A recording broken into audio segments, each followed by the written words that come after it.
learn some math. Hack into my computer and learn some math. All right, so today we're going to talk about factoring trinomials that have a coefficient. Keep Paul up your bud, please. Thank you. That have a coefficient in front of your x squared. Now check this out on the start slide. So I want to show you guys one example, and then we're going to look at a couple other different types. So in this example, and this is not in your notes, but if we were to start with a trinomial that involved coefficients of 6 and 9, and then a constant of 27, or negative 27, we can factor out a constant multiplier to begin with.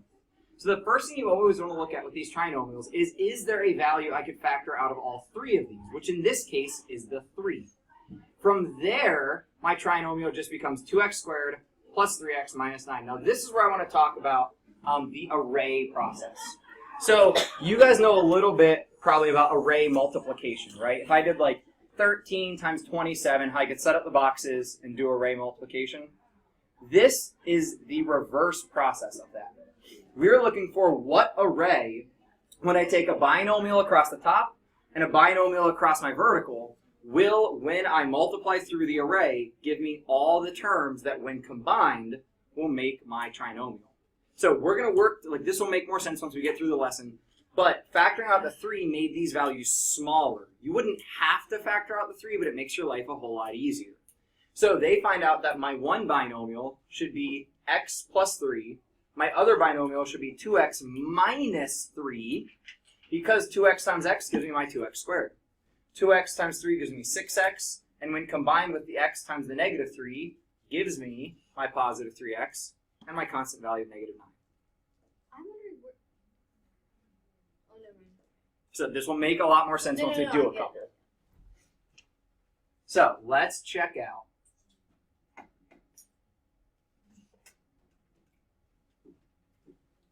So here we have 5x squared plus 11x plus 2. And they work through to find that I want factors of 10 that sum to 11. No, wait, factors of 10. Why are they doing factors of 10? 10's not part of the trinomial. So read through. Oh, I got it. Even? AC. So please grab a highlighter. If you don't have one, I got a jar full of them. We, here in this situation, or underline or circle it, or whatever's going to make you remember what's going on. Come on, smart. You want to highlight AC equals 10 and B equals 11. So why it is that we care about AC? So when we look at my middle term, my 11x, look at what they do in that step 2, the rewrite process. So we turn 11x into 1x and 10x. Now why are we doing this? I'm asking a lot if you can make this jump. I mean, I'm going to give it to you here in a minute, but can you think of why we do this process? And think about where we're headed, right? We're headed, I'm waiting for Smarty to turn back on, but we're headed to a binomial times a binomial to make this trinomial. So think for a second, play around with that. So set up your 2 parentheses. Let me see if I can get Smarty to open. Close this now. Close this now, really. Sorry, the more processes I close, hopefully the quicker this will work. Everything you have open. Everything you see at the bottom. That's not that many. I know. Yeah. I guess it wasn't an upgrade. It might have been a D grade. I'm just asking a lot of my RAM right now. All right, using chalkboard.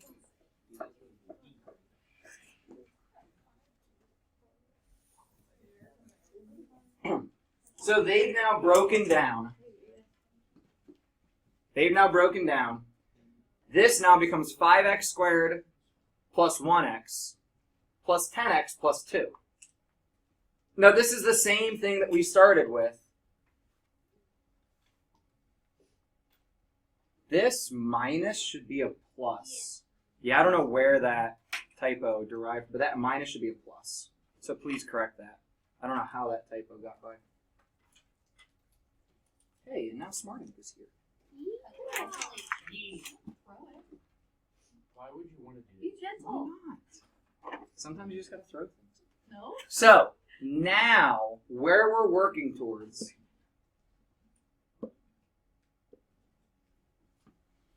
is there a way to multiply two integers and get 5? Yeah. What integers? 1 and 5, 5 and 1, that's the only option, right? So when I start to build these, I know that one of these is going to have to be the 5x, and one of these is just going to have to be 1x. And now where this becomes a lot different than what we've been doing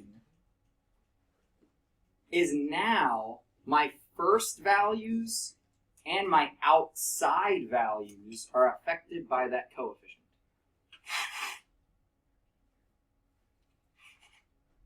All we've made so far is 5x squared. Right, we've got our first term. This guy's good. I'm trying to see if anybody can make this jump. Why we broke apart the 11x to 10x and 1x. Kala? The insides have to multiply to 1x, and the outsides have to multiply to 10x. We've broken up our trinomial into essentially what we want from the firsts, the lasts, and these are going to be inside outside, and really it's a little bit negotiable, but since we know that the 5x is on the outside, we know that that's going to be the outside, and this is going to have to be your inside. It's the field, and really, commutative property, these could be flipped around, and it could still say FOIL, but if I know that my insides have to be 1x, well okay, this has to be 1. If I know that my outsides have to be 10x, what does this have to be? 2, because it's going to multiply by the 5. So be careful, I heard a 10. 2 is a good word. Hmm? Just saying, 2 is a good word. It's a great word. Except it's got 3 letters. 5x times x, 5x squared, outsides 10x, insides 1x, last 2. So I want you to try this. Hey guys. I want you to try this for the got it, but the first thing we want to do, because I don't know if you're totally making this like jump yet, is take the same process they took. We want to look at AC. So in our got it, sorry, let me capture this real quick. Sorry, I'm going to have to retrain myself to do that. So if we think about AC here, what's AC? Right, but the product here, 6 and 5, we get 30. My B value is 13. Now, why did that matter in our previous problem? We have to break it up. Have to break what up? 13x. Like the factors. You want to break your 13 to sum x plus y. That will And x times y equals 30. be the same as an x times y. Because our AC 30 and our B of 13 share the same values of 10 and 3. If I use 3 and 10, 3 and 10, this will work out perfect. So what that tells me is break your B into the 10 and 3. So this becomes 6x squared plus 10x plus 3x plus 5. We haven't done anything except for break apart a term into two like terms.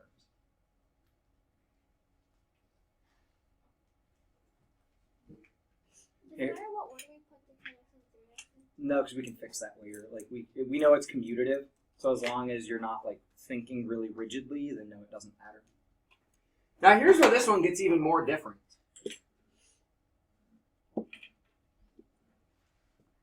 they have like a glitch line that goes across there. The 6x squared. I could do 6x and x. Or I could do 2x and 3x. That's a good idea. In this case, which do you think is going to be the better idea? 2x and 3x. Why? Because I looked ahead a little bit and the numbers don't really work 3x out. is right there. You see a 3x right here. 3x needs to be one of the terms that I use. So, and sometimes this comes down to guess and check. And if you had set up a 6x and an x, you might have processed through it a little bit and been like, well, this isn't working. Let me try the other method. So if instead I use 3x and 2x, well, now my first is good. 6x squared, I still get that. To make my 3x, this would have to be 1. And to make my 10x, this would have to be 5. And then we check, does it work out for the last? Yeah. So you're looking for that product of AC because that's what, and whatever you choose to call these, I don't care, factors or some pieces or whatever you want to say, these need to have a product of AC and a sum of B. Any questions on this? Try problem 2 on your own. Be careful, C is negative. Right.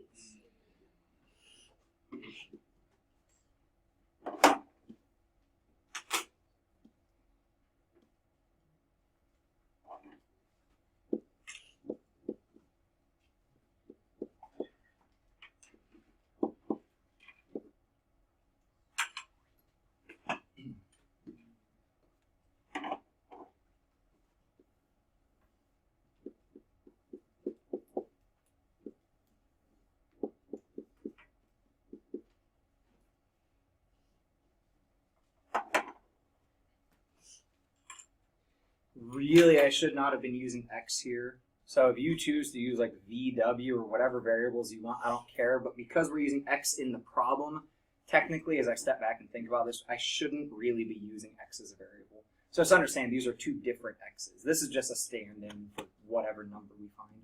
Yeah. What's AC? So AC is, so A, x squared, B, x, and then C. So A is your initial coefficient, B is the coefficient to your x, and C is your constant. So if you forget that, you can come back up to here and check that A is this coefficient, B is that coefficient, C is your constant. So AC is the product of those two, the coefficient and then the constant. So we get that our AC is negative 45, and then we can sum it as we think through the factors. So sometimes making a table helps, sometimes your brain is just good at this and you can figure it out quickly. That's all you. This is not like I'm better than you, it's all your brain. So we're different than each other. So I think of factors of 45. Okay, negative 45 and 1 are going to be factors, but then their sum is going to be negative 44. And that's not going to work. So can anyone think of values that are closer to each other? Because I want my values to have a difference of positive 4, or a sum of positive 4, depending on how you look at it.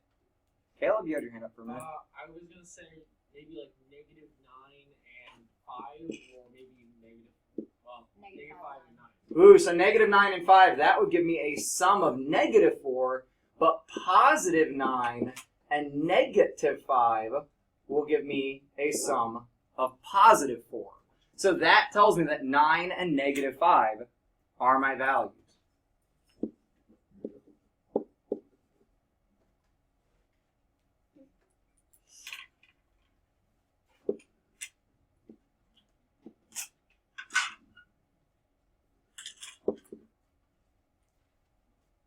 So again, break up your B term.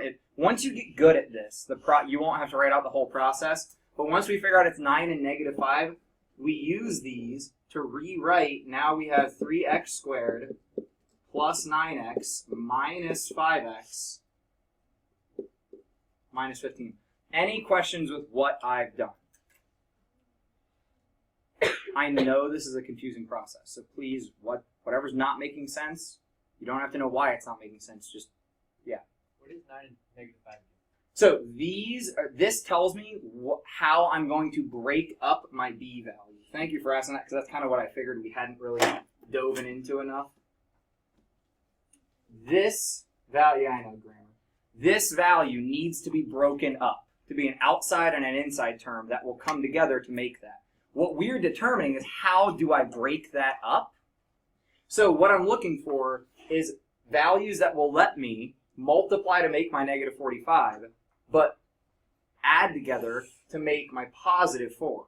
So I tried all these other options, and there's a lot more, but I found my positive 4 right here. So I break up to 9 and negative 5 because a 9x and a negative 5x will combine to give me that initial 4x. So we would just plug those in next to the 3x and then next to whatever values on the... No, so the 9 and negative 5 are working numbers. They're not like what we put in our parentheses. That's why we rewrite our trinomial. As really, this doesn't have a proper name because it's not a 4-term. I mean, it has 4 terms right now, but it has like terms that can combine. So that's like a modified trinomial, I guess we can say. Because it technically goes into a trinomial. Question? Wait, so I'm confused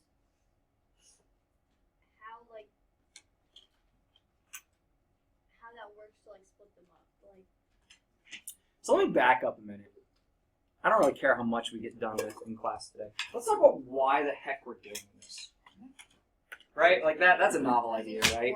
So there are some interesting ways of like sometimes we teach math and we give you the why first, and then sometimes we give you the how, and then we like backtrack to the why.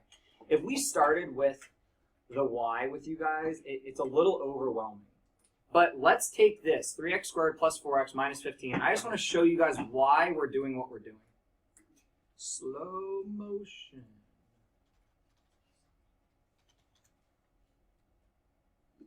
Desmos. Love Desmos. So that was 3x squared. So let's back up. If I only had x squared, we have the parabola, right? X squared makes a parabola. What does putting the 3 in front of it do? Make it smaller. Well, it makes it like steeper, right? Yeah. So I'm going to actually build multiple graphs so you can see the differences.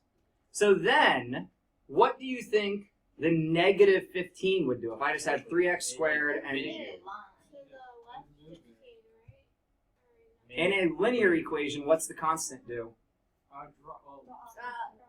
On the y value.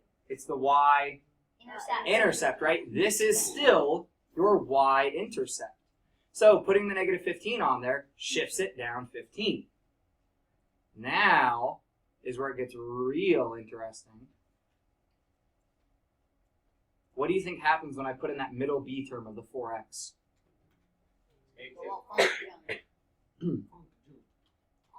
breaks loose.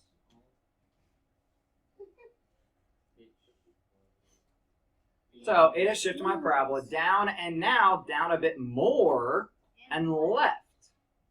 Now we're going to come back to this. We're going to come back to this image, okay? Keep talking about this for a second.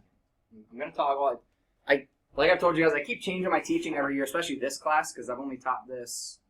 This is my 3rd year teaching this class, I think. But, so, stick with me.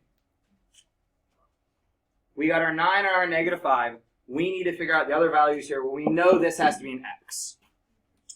How do I make, well, so really you want to ask yourself, can I use the 3x to make negative 5x? No, that wouldn't make any sense. So I have to use this 3x to make my 9x with this value. So what does this value have to be? 3. Then, and it's got to be positive to make positive 9x, I need my insides to make the negative 5x. So what does that need to be? Negative 5.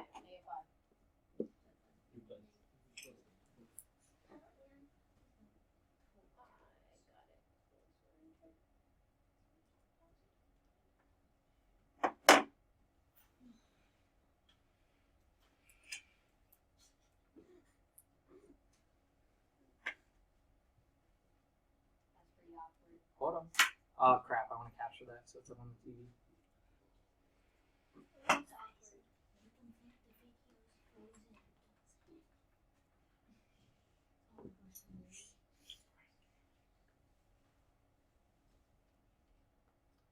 This, did I clear that in? Please say no. What would make, so this is a function, right? What we're talking about here, all of these values really are functions that we're dealing with. What value, actually let me back up even more. How could I make the value of the entire function 0? I cannot add anything new in. I can adjust what x is because it's a variable, right? Make it 0. Yeah. But if x is 0, this isn't 0. Oh, you're right. So what could I put in here to make that parentheses 0? -3. Hold on. What could I put in here to make that parentheses 0? Well, let's play with it. We would need this to be a positive 5. So if I put in 5 thirds, that would make a positive 5, right? 3 times 5 thirds would make positive 5. Correct. Minus 5 would be 0. So we now have values of if x is 5 thirds, or if x is -3, that would make my function 0, right? Right. So those are your x-intercepts. Right here, and right here. Up, up, up. There. That right here, thank you, and right here are those values. So why we are factoring these trinomials is to find the point, I really wish Lynn hadn't left, is to find the point at which your function starts or finishes. Because really, we mainly use parabolas to model things. Quality. Arcing. Like a basketball. 0 to 0. So when you throw a basketball, that is a parabolic, well, if you do it right, it's a parabolic arc. When you throw a baseball, it's a parabolic arc. Gravity creates parabolas. So what we're doing with this factoring process is finding the points where the factor starts and ends, or really is 0. That's why we're doing what we're doing. Does that help us know, like, the purpose, at least? Yeah. So what would those two things tell you about the other? So if I gave, and actually we have some situational problems here coming up. That's where you're throwing it from, and that's where it's landing. Well, not necessarily. Because what if you're on the roof and I'm on the ground and I'm at 0 but you're not at 0? So that's the, like, it helps you know things about the arc, but where we're actually going to take this, thank you very much, is being able to not only model those zeros, but we're also going to be able to derive where that point specifically is and where a point in the middle is that is the perfect focus point, where, like, if you were using this as a lens, where the light bulb would sit to perfectly reflect the light out of your lens. So we're going to do a lot with these parabolas and the different manipulations of what we do with parabolas, but the first thing we have to know how to do is find the zeros. Then we'll talk about how we find the vertex, the minimum or the maximum, and then we'll talk about how to find the focus and the directrix. So these are all words that we'll get to, vocabulary that we'll get to.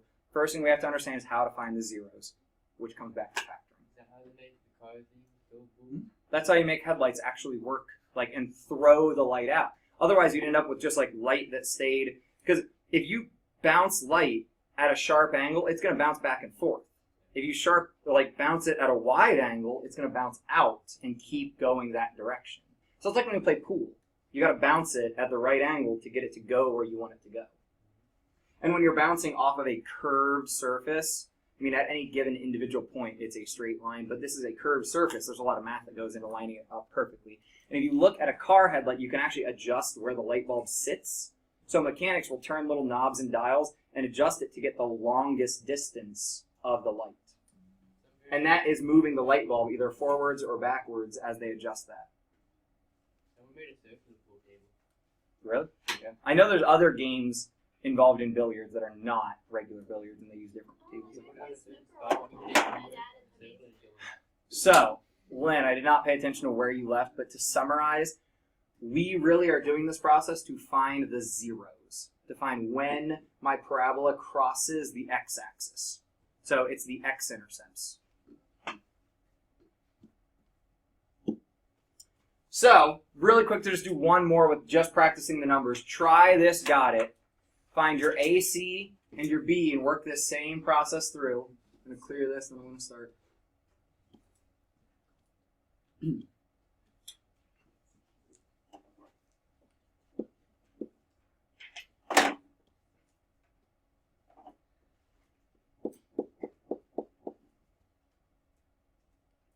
And again, the first thing you want to think about is there anything I can factor out of all three of these? But man, we're using 31, 14, and 10. No, they do not cooperate well.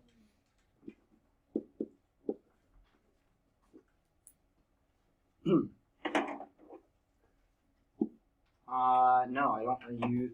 Let's use VW as our variables just because.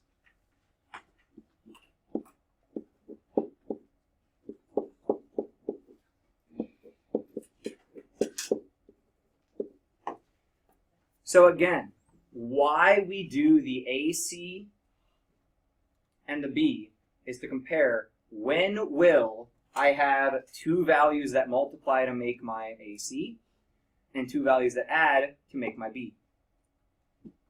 So we're looking for they add to 31. But my product is a negative.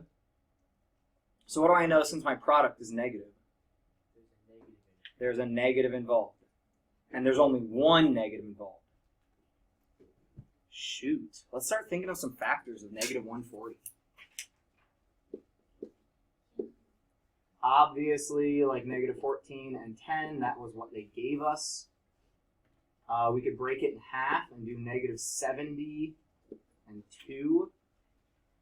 We could break this in half again and double this side again, Rhea. So give me a second. Negative 35 and 4. You said you got negative 26. That would have to be 26, positive 26 and 5, and it wouldn't give you a negative 140. Yeah, I was about to say, so that would be 130. That's 130 for 26. But that is the sum.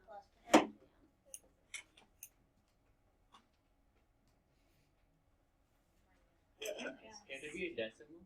No, they have to be. I mean, technically, yes, it could be, but right now what we're doing, we're going to have integer values. Megan? Negative 35 and 4? Close. Negative 4 and 35. Negative 4 and 35. So that's why I stopped right here. I was hoping that you guys... So when I start thinking through factors of an even number, guys, like, I will admit to you all day long, I don't like doing work I don't need to. It's easiest for my brain if I start, like, forget about the... Well, so if I think about this as 140 and 0, or sorry, 140 and 1, I started halving and doubling. So if I half my one factor, I double the other, I get a new set. Half, double, get a new set. Half, I could keep doing this until I run out of even numbers. And when I made it to 35 and 4, I noticed the difference between them is 31. But right now it's negative. Flip around your signs, you get positive. That's how we break up our B value. So rewrite your trinomial. 10x squared. It doesn't really matter which comes next. Minus 4x plus 35x minus 14.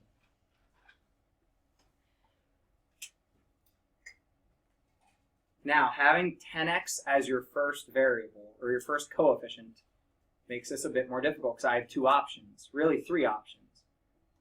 Michelle? You use 7 and 2, and then instead of, well, to start with the parentheses, you would have 2x, 5x instead of doing 10x and 1x because... So yeah, my options, hang on just a second, because what you're saying is awesome. My options are I could have 10x and x, or 5x and 2x, or 2x and 5x, or x and 10x. But like, two of those are the same thing, just kind of flipped around. So how'd you decide on the 2x and the 5x? What took you there? Because 35, you can multiply 7 by 5. So I can make a negative 4x using my 2x. I can make a 35x using my 5x. So what Michelle did was she said, okay, to make my negative 4x, 2x has to combine with a negative 2. To make my positive 35x, my 5x has to combine with a positive 7.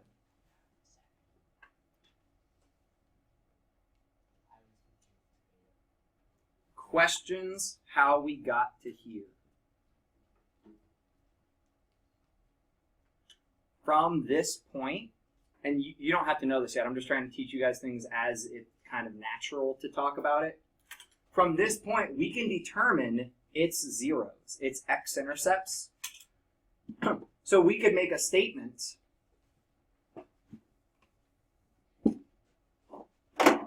of y equals 0 when x equals, well, what I could plug in here? Negative, ooh, close. Or are you talking over here? 3.5. Oh, I think you said negative 5. No. So here's the trick that I actually want you guys to get used to. When we have a coefficient to this x, you want to use the opposite sign as what's going on here, so a negative. Then 7 halves. Yeah, it's always the constant divided by the coefficient. So they got negative 3.5, but really you can leave it as the improper if you want. Here will become positive constant over the coefficient 2/5. And those are where your parabola crosses that axis. Questions? This doesn't have to totally make sense yet, as long as the factor process does.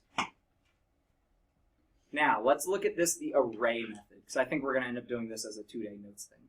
So we're going to do the same problem here. But is there a way that we can make it easier using the array method? So if we go back, and I want you to keep, well, I'm going to keep this screen up, but I want to go back to that start slide, see if you can relate it. So they had 2x squared, 3x, negative 9.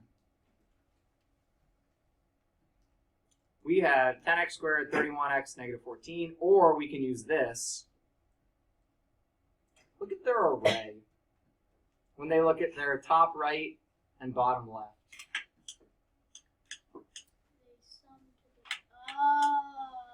Notice what they did here. AC, your product, and B, what needs to be your sum. The process that they took is these values here are going to be those factors or those pieces of the addition. So if we want to write an array for this problem, I'm just going to start this completely over. Or should we do array for the problem 3 on the back? It might be easier. Let's check this out. We might flip it back and do this one. Because there's already so much done out, we could probably do this on. I mean, any of these can be done with the array method. So let's look at problem 3 on the back. Go ahead and flip over there so we're not repeating the same problem. And I know you're running out of space on your notes. If we look at AC, that here is negative 14. When we look at B, and that's negative 13. Ooh, this might be an interesting one.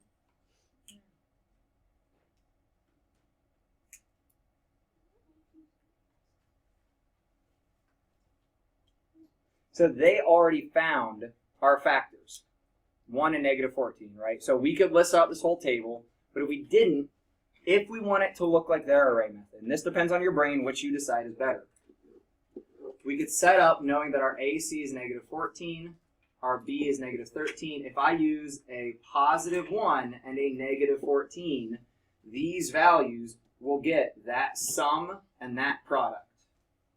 Is anyone confused on how we do that? This is the same process we've been taking. I just made it look a little different. So 1 and negative 14 are how I'm going to break up those terms. Is that just a way to like display it? Yeah, just mentally. Or, sorry, visually. Which one's faster?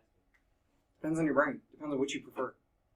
Faster is relative to what do you process through easily. So now, what we want to look at is how I can set up my 4x4 where we could end up getting negative 14x and a positive 1x, because that's what these values tell me. And I need here my 2x squared, and here my negative 7. Because this is my trinomial broken up. This is just like what we had been writing out, but just set into an array.